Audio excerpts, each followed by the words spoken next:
B'effett immedjat mill-ħadd fil-għaxija l-immigranti fiċ-ċentru miftuħ ta' Ħalfar ridu jsegwu kwarantina obbligatorja ta' 14-il ġurnata. Dan tħabbar f'konferenza tal-aħbarijiet mid-Deputat Prim Ministru, Ministru tas-Saħħa Chris Fearn u l-Ministru għall-Intern u s-Sigurtà Nazzjonali Byron Camilleri flimkien ma' Superintendent tas-Saħħa Pubblika il-Professur Charmaine Gauci. Il-Deputat Prim Ministru spjega li fl-aħħar sigħat kien hemm 8 immigranti fiċ-ċentru l-miftuħ ta' Ħalfar li rriżultaw pożittivi għal COVID-19. Spjega li dawn ġew iżolati u n-nies li kienu f'kuntatt magħhom tpoġġew fi kwarantina iżda issa ħarġet fid-der il-possibilità li l-mikrobu infirex fost numru ta' nies li qegħdin fiċ-ċentru l-miftuħ. Għaldaqstant ittieħdet id-deċiżjoni li l-immigranti kollha fiċ-ċentru miftuħ ta' Ħalfar joqogħdu kwarantina ta' ġimagħtejn. Ħanagħmlu għaxara minn issa.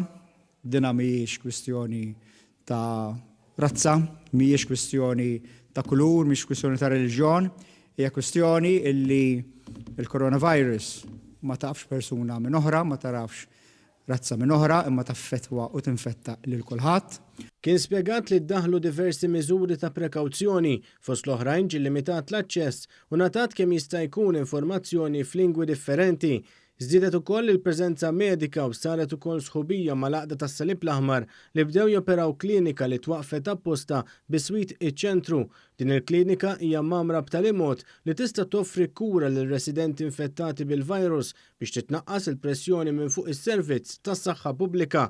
Il-Ministru għall-Intern u s-Sigurtà Nazzjonali Byron Camilleri kien ċar il-Gvern mhux se jħalli xejn li jipperikola l-ħidma tal-Gvern kontra t-tixrid tal-COVID-19.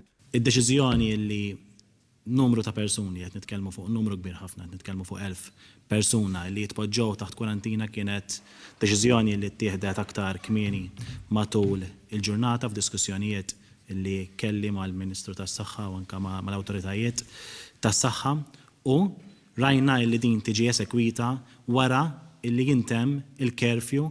Il-Ministru Byron Camilleri qal il-preżenza tal-forzi tal-ordni f'Ħalfar u qrib taċ-ċentru miftuħ hija maħsuba biex tara li jkunu osservati l-liġijiet marbuta mal-kwarantina. Qal il-pini mħabbra sa issa se japplikaw jekk hemm il-darba jinstab li persuni miċ-ċentru jkunu qed jipperikolaw saħħithom u s-saħħa ta' ħaddieħor.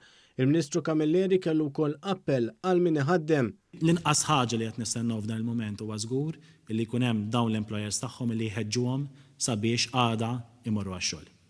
L-obbligu ta' kwarantina jagħtem impost issa mill-liġi u allura dawk kollha li jippruvaw iħajru lil dawn il-persuni li joħorġu minn hemmhekk żgur li ħajkunu qegħdin jassistu persuni li sabiex jiksru l-liġi. Is-Superintendent tas-Saħħa Pubblika l-Professur Charmaine Gauci spjegat li fit-3 ta' April kien hemm persuna ta' 33 sena li riżultat fil-pożittiv miċ-ċentru l-miftuħ ta' Ħalfar u l-awtoritajiet tas-saħħa identifikaw lin-nies li jorqdu fl-istess kabina miegħu u poġġew numru ta' persuni fi kwarantina. Minn dawn ħarġu numru ta' każijiet pożittivi u fil-fatt 8 mill-14 il-każ imħabbra l-ħadd kienu kollha immigranti fiċ-ċentru l-miftuħ ta' Ħalfar.